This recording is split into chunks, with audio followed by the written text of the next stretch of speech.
Okay, we talk a lot about the front lines, right? The actual fighting. But what happens when the money, the real fuel for the war machine, gets hit? We're seeing numbers today. I mean, staggering numbers.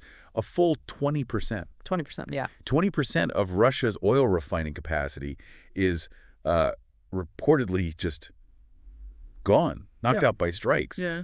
That's not just a logistical headache. That's hitting the treasury hard. That's the money funding this whole invasion. It really is. And that 20% figure, it's not just speculation. It's coming straight from intelligence shared with President Zelenskyy and Western governments, too. It confirms that this strategy, hitting targets deep inside Russia, it's having a real measurable effect, a big one. Welcome to the Military Point. Before we continue, tell us in the comments, where are you watching from? We'd love to know. So what we really want to unpack today is how these two things connect. You've got these successful military strikes causing that huge capacity loss, and then almost simultaneously you have these really aggressive new U.S. financial sanctions hitting, targeting giants like Rosneft and Lukoil. It feels like a coordinated squeeze. Yeah, a real pincer movement. Let's start with the military side first, because that 20% is shocking, but maybe even more important is how it happened. Like, for months, the whole conversation was about needing Western weapons, foreign aid. Right. Dependency. Exactly. But what are the sources saying about the weapons used for these specific strikes, the ones that took out that 20%? Okay, this is where it gets really fascinating. Strategically, it's kind of stunning, actually. Zelenskyy himself emphasized this. Over 90% of long-range strikes hitting that refining capacity. They were done with weapons made inside Ukraine. 90%. Domestic. 90% domestic, yeah. It just completely flips the script, doesn't it? Wow. That is a fundamental game changer. It means the pressure they're applying isn't totally tied to, the ups and downs of foreign aid packages. Precisely. It's their own defense industry delivering. That gives them a level of strategic independence. Right, because foreign weapons often have strings attached, right? Yeah. Like where you can use them. Exactly. Restrictions. But with domestic weapons, fewer rules. Plus, scaling up your own production, well, it's potentially faster, more secure than relying on these long, sometimes unpredictable supply chains. Okay, so that makes perfect sense then why Zelenskyy, right, as he's announcing this 20% success metric, he's also asking for more financial help from abroad. He wasn't necessarily asking for more finished missiles or jets. He was asking for money, capital, to build more of these domestic systems that are clearly working. That's it. Build on success. I mean, think about it. If they've already cut 20% of capacity with what they have now, what happens if that funding for domestic production doubles or triples?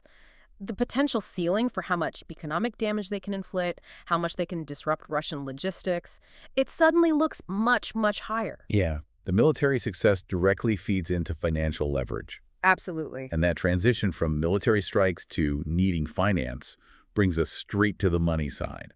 The vulnerability of those oil exports. Which are, let's face it, the absolute bedrock funding Russia's invasion. Hitting the supply physically, like with these refinery strikes, that's one tactic. But hitting the demand, or just the ability to even sell the oil and get paid, that's where the other hammer falls, the financial one. And it's falling hard. The sources are detailing these huge new sanctions announced by President Trump, targeting Rosneft and Lukoil specifically, and there's a key date we all need to watch, November 21st. That date is creating a real countdown. A deadline. And Zelenskyy apparently sees these sanctions as more than just punishment, right? He framed it as a diplomatic tool. Yeah, he suggested Trump would likely use this looming deadline as, his words were, a tool of pressure or dialogue with the Russians. It gives negotiations real economic teeth. Okay, but what's the actual mechanism here? Because sanctions get announced all the time. What makes these so powerful that they're forcing companies to react so drastically? Okay, yeah. This is crucial. It's the threat of secondary sanctions. That's the real power, the hidden teeth, maybe. Yeah. Most people get primary sanctions, right? They stop U.S. companies dealing with, say, Lukoil. Simple enough. Right.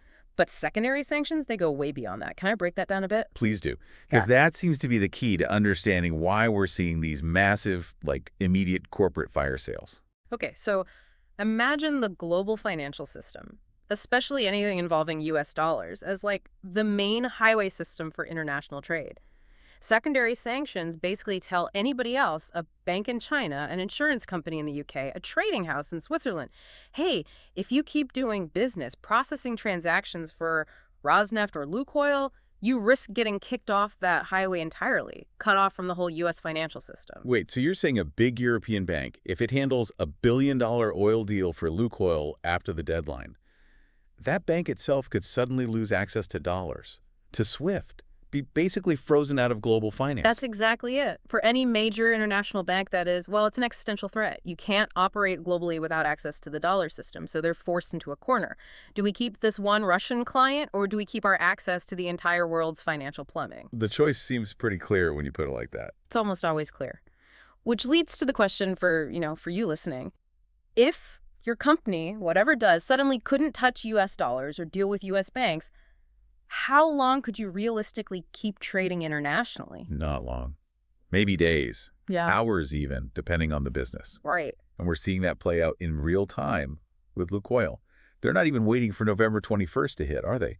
The sources say they're already actively selling off international assets because of these sanctions. They are. It's preemptive liquidation. They put out a statement saying they're already talking to buyers, trying to unload their non-Russian holdings.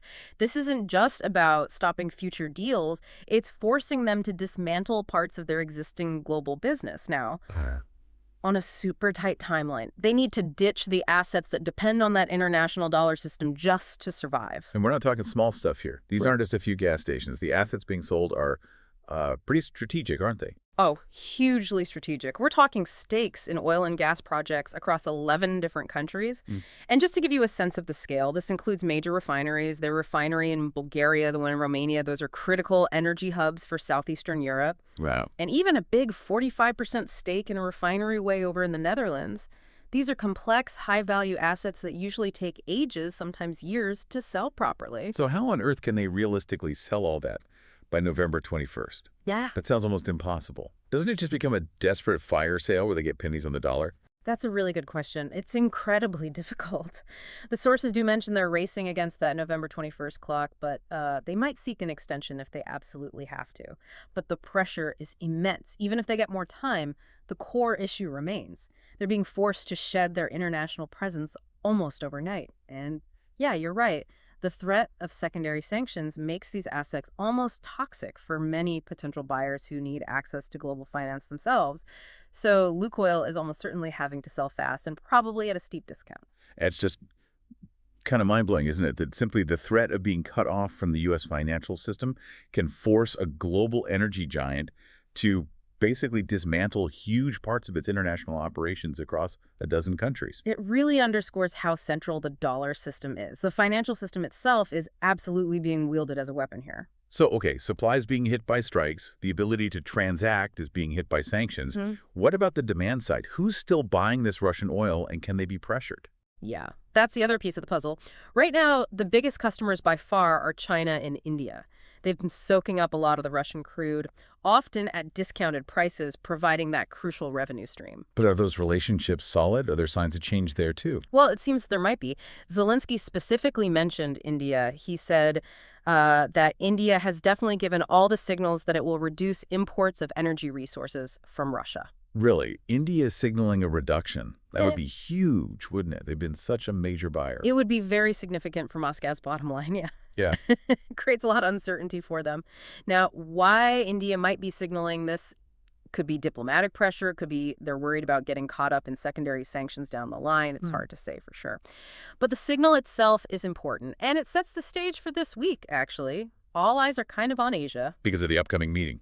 The Trump-Xi meeting? Exactly. President Trump is scheduled to meet with Chinese leaders Xi Jinping in South Korea on Thursday. High stakes. And what's the hope from Kyiv's side regarding that meeting? Well, Zelenskyy is clearly hoping that meeting results in China also cutting back its purchases of Russian oil. Maybe not a complete stop, but perhaps agreeing to stick more closely to the G7 price cap or just buying less overall volume. The timing right before those Lukoil sanctions are supposed to activate seems pretty deliberate, designed to maximize leverage. And we've already seen a kind of blueprint for how these companies can be isolated financially, even within Europe, right, with Rosneft in Germany. That's a great point. Yeah, Rosneft's big stake in the Schwedt refinery in Germany, that was effectively taken into German government custody quite a while back. It showed that European countries could legally isolate these assets, basically ensuring the refinery kept running for Germany. But the profits didn't flow back to Rosneft in Russia anymore. So the mechanisms exist that these new U.S. sanctions just take that concept and amplify it globally. Precisely. It's a global extension of that same pressure. So what we're seeing then is this dual pressure cooker.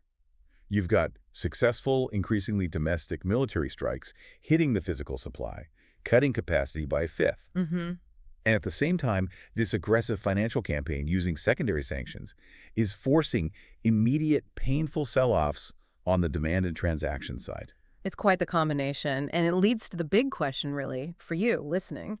If these pressures keep mounting the forced sales, the diplomatic push on buyers like India and maybe China, how quickly do you think this kind of economic isolation could actually translate into real changes on the battlefield? How much does it impact Russia's ability to sustain this war long term?